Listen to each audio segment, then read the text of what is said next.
Everyone. सो आज का जो हमारा वीडियो है वो एक रिक्वेस्टेड वीडियो होने वाला है, जो हमें दो लोगों ने पुराने वीडियो में रिक्वेस्ट किया था, तो आप जाके देख सकते हैं। सो एक का नाम था रौनक प्रजापति और एक का नाम ऐसे ही कुछ था, पुराने वीडियो में देख सकते हैं। सो उन्होंने हमें रिक्वेस्ट किया था कि NS 160 के एग्जॉस्ट साउंड के बारे में एक वीडियो चाहिए। सो चलिए स्टार्ट करते हैं।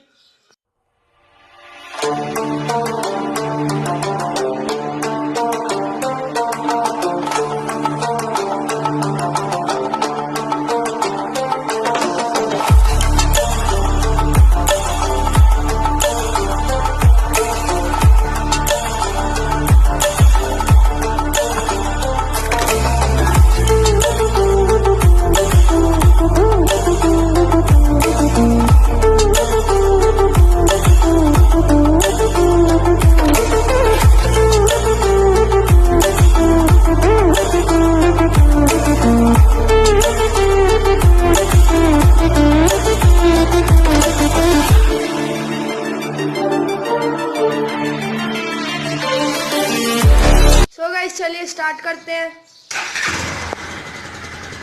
इसका जो एग्जॉस्ट होता है वो बहुत छोटा होता है।